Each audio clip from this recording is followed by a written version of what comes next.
Muy buenas tardes, ojalá se encuentren bien.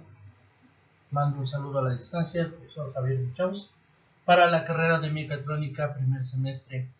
Como saben, estamos con el tema de fuentes de poder, específicamente con fuentes de poder lineal.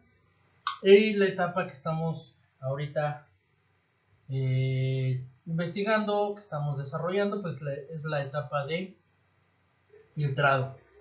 El tema, pues obviamente son capacitores. Este tema lo pueden encontrar ustedes en el libro 1 de electrónica, de su carrera de electrónica, de los libros que se les entregó. Ahí pueden checar, ahí viene el tema de capacitores. ¿Ok? Bueno, pues el día de hoy vamos a poner este video que corresponde a la clase que se dio sábado y domingo acerca de cómo calcular el valor del capacitor que va a llevar nuestra fuente de poder. Muy bien, primero que nada, ¿qué es un capacitor? Bueno, un capacitor, o también conocido como condensador, es un dispositivo capaz de almacenar energía a través de campos eléctricos, uno positivo y uno negativo. Este se clasifica dentro de los componentes pasivos, ya que no tiene la capacidad de amplificar o cortar el flujo eléctrico. Los capacitores se utilizan principalmente como filtros de corriente continua, ya que evitan cambios bruscos y ruidos en señales debido a su funcionamiento. Mencionábamos en la clase del sábado y en la clase del domingo que los condensadores, filtros o capacitores es el mismo elemento y mencionamos el por qué se utiliza diferentes nombres para referirnos al mismo elemento. Por lo tanto, pues no hay ningún problema si lo referimos como capacitor, como filtro o como condensador. Estamos hablando exactamente de lo mismo. Las partes de un capacitor. Bueno, este dispositivo, en cuanto a su construcción, es demasiado sencillo en comparación con otros componentes, ya que solo consta de tres partes esenciales: una placa metálica, que se encargan de almacenar las cargas eléctricas; el dieléctrico o aislante, que sirve para evitar el contacto entre estas dos placas; y una carcasa de plástico que cubre las partes internas del capacitor. Digamos que esencialmente son dos placas de diferente polaridad, un dieléctrico que separa estas dos placas y evita la conducción entre ambas placas. Esto es físicamente un capacitor. ¿Cómo funciona? Bueno, en su estado natural, cada una de las placas internas tiene el mismo número de electrones. Cuando conectamos una fuente de voltaje, una de las placas pierde electrones, siendo esta la terminal positiva, mientras que la otra los gana, la terminal negativa. Este movimiento de electrones se detiene cuando el capacitor alcanza el mismo voltaje que la fuente de alimentación. El material dieléctrico se coloca entre esas dos placas y sirve para evitar que éstas hagan contacto entre sí. También sirve para que los electrones no pasen hacia la otra placa. Cuando se desconecta la fuente de alimentación, los electrones ganados por una de las placas regresan a la otra placa para alcanzar su estado natural, con el mismo número de electrones en cada una. Es decir, decíamos en la clase de fin de semana que estos condensadores son como baterías, ya que se encuentran cargando y moviendo estas cargas a través de sus dos placas. Estas dos placas, como dice aquí, son de valores contrarios en polaridad, una es positiva y una es negativa, y mencionábamos que el flujo que se genera lo consideramos un flujo positivo. Entonces, aunque el capacitor se desconecte, todavía existe una transición de electrones en su interior, por lo tanto, hay un flujo que, aunque el capacitor se encuentre desconectado, aún se mantiene. Y mencionábamos que esta razón es por la cual nosotros no debemos de tocar las terminales del capacitor con las manos para evitar una descarga eléctrica, que en algunos casos puede llegar a ser un simple chispazo muy pequeño y en otros casos puede ser considerable, hasta el punto de a lo mejor espantarnos al momento de hacer un cortocircuito. ¿Sí? Esto es por la energía que se queda almacenada en el interior. Tipos de capacitores. Bueno, primordialmente tenemos los electrolíticos. A pesar de que existen capacitores electrolíticos no polarizados, no son tan comunes como los polarizados. Esto se debe a que utilizan la corriente directa, donde siempre se tiene un polo negativo y uno positivo. Este tipo de capacitores tiene una vida útil predefinida. Aunque no se utilicen, se deterioran con el tiempo. Sus aplicaciones están relacionadas con las fuentes de alimentación o para filtros. Para identificar la terminal de estos dispositivos solo basta buscar la franja de color dentro de la carcasa o también identificar la terminal más corta. Siempre la parte negativa de un condensador va a venir marcada con una franja, aquí está, indicándonos que esta terminal entonces que tenemos aquí va a ser la terminal negativa, mientras que la terminal del otro lado pues va a ser la terminal positiva. Y también podemos notar en los capacitores nuevos que la terminal negativa va a ser más corta que la positiva. Ojo, recordemos que mencionamos la importancia de la polaridad. No podemos intercambiar estos condensadores, no los podemos cambiar de polaridad porque corremos el riesgo de que exploten. Cerámicos. Algunas de sus características principales son que no tienen polaridad, que tienen un código impreso en una de sus caras, de los cuales los primeros dos números indican el valor y el tercer el número de ceros que se le va a agregar. El valor siempre viene codificado en picofaradios. Se utilizan para filtros, osciladores o para acoplar diferentes circuitos. Una de sus ventajas es que son bastante sensibles a los cambios de temperatura y voltaje. En este caso, los capacitores cerámicos los vamos a ver un poquito más adelante en los temas que están destinados a amplificadores, ya que son muy utilizados para lo que es la separación de señales. Estos capacitores cerámicos mencionamos que traen un número, el cual el primer dígito corresponde al primer número, el segundo dígito al segundo número, mientras que el tercer dígito son la cantidad de ceros que nosotros agregamos, y estos capacitores vienen en picofaradios. Y hay que convertirlos a microfaradios al momento de leer un diagrama. Lo explicamos en la clase del sábado y domingo e inclusive hicimos algunos ejercicios. En el libro de Electrónica 1 donde viene este tema, vienen algunos ejercicios. Sería muy bueno que se dieran una vuelta por el libro y resolvieran esa parte. Otro tipo de capacitores son los capacitores de poliéster. El condensador de poliéster está formado por láminas delgadas de poliéster sobre las que se deposita aluminio, que forman las armaduras. Se apilan estas láminas y se conectan en los extremos del mismo modo. También se encuentran condensadores de policarbonato o polipropileno. En el caso de los capacitores de poliéster, los vamos a utilizar mucho, por ejemplo, en circuitos de corriente alterna, donde vamos a tener tensiones muy superiores a los 150 volts. Es decir, estos capacitores los vamos a encontrar en su mayoría en tensiones que van a ir por encima de 250 volts. Aunque podemos encontrar capacitores de poliéster de menor voltaje. Y su valor, aquí vemos como viene escrito, 335, es lo mismo, primer dígito, primer número, segundo dígito, segundo número, y el tercer dígito es la cantidad de ceros que agregamos, y estos, igual que los anteriores, vienen en picofaradios. Ahora bien, ¿qué capacitor voy a necesitar para mi fuente? Mi fuente ya me está entregando un voltaje continuo entre los puntos A y B, que fue lo que calculamos la semana pasada. Nosotros vamos a retirar la resistencia de 100 ohms a 2 watts que estuvimos usando para hacer los cálculos, y justamente ahí vamos a poner un capacitor polarizado, es decir, electrolítico, del lado positivo y del lado negativo. Pero ¿qué valor es el necesario o qué valor es el que yo necesito para que esta corriente que se encuentra aquí, que es una corriente continua, se convierta en una línea? Para eso necesito instalar un condensador justamente entre positivo y negativo de mi puente rectificador.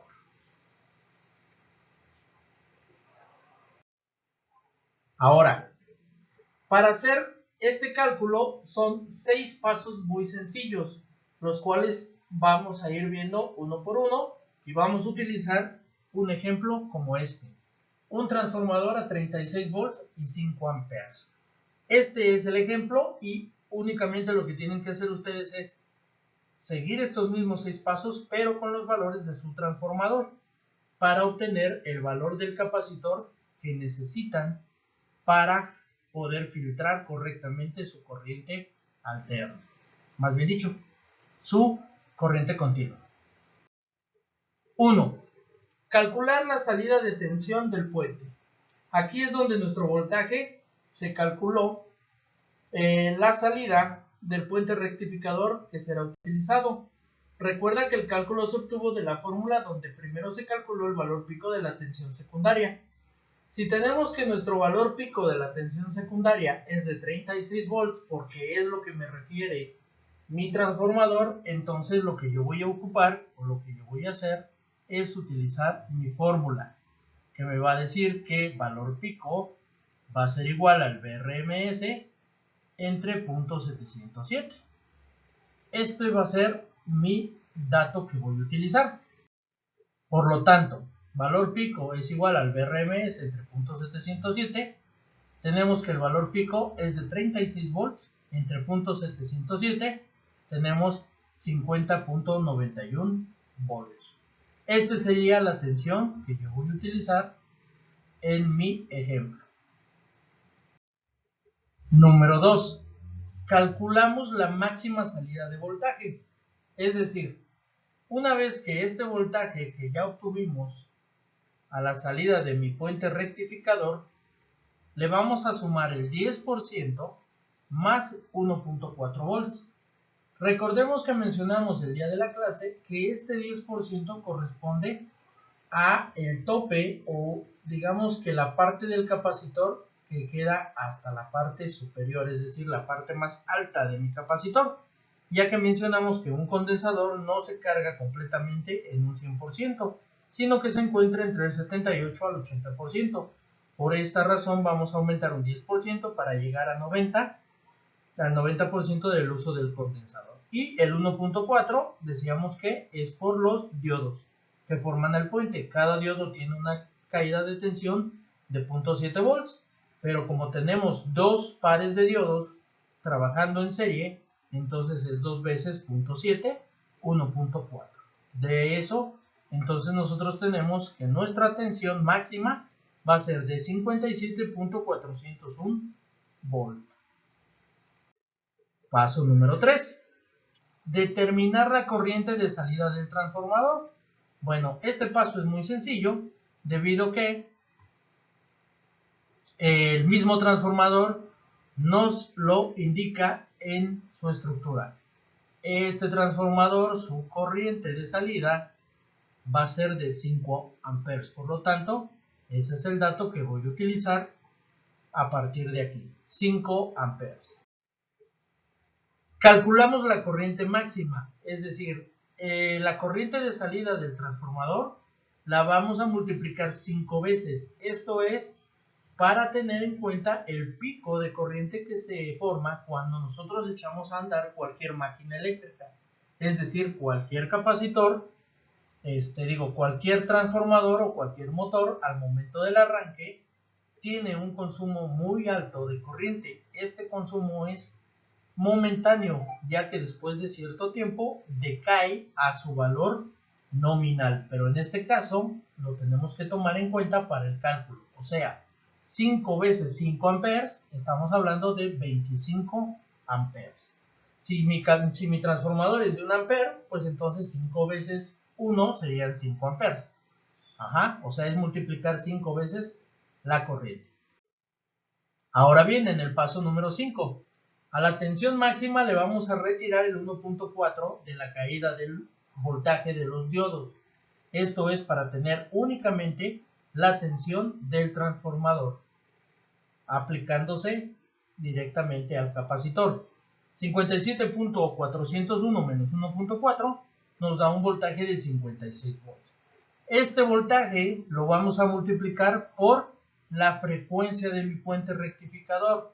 En este caso, como estamos hablando de un puente rectificador de 4 diodos, decíamos que en la clase del sábado y domingo que la frecuencia de este puente es 2 veces la frecuencia de entrada, y la frecuencia de entrada es de 60 Hz, por lo tanto 56 por 120 me da un valor de 6720, que es este dato que estoy teniendo en este punto, 6720.